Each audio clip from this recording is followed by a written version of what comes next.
Привет, ребята! Подошло время покрыть мой самый любимый камин маслом. Сейчас я этим займусь. Можете сейчас увидеть, как он выглядит без масла.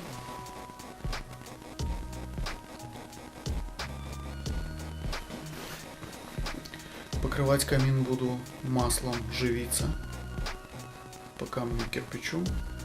Ну, в принципе, пока все.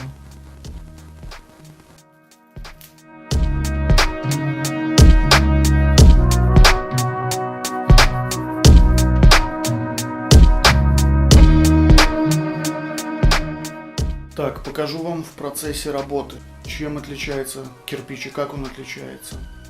Смотрите внимательно. Вот сверху кирпич уже под маслом, а вот кирпич просто состаренный, шлифованный. Ну, разница очевидна. Плюсы масла живицы считаю то, что нету этого глянцевого блеска, создается просто эффект мокрого кирпича. Это очень красиво.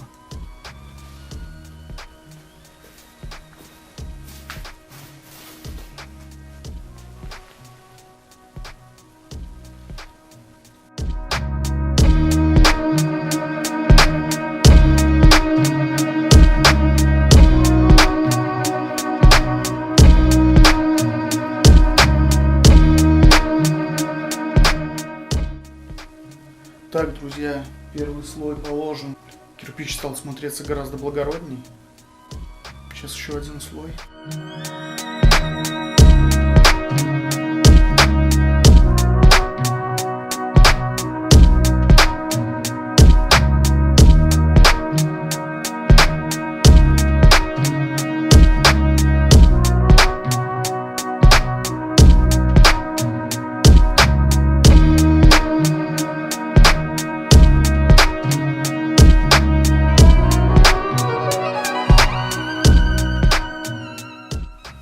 Так, ребята, покрыл камин маслом. Теперь он выглядит вообще шикарно. Цвет благородный у кирпича. Звоните мне, заказывайте. Я вам сделаю такой же.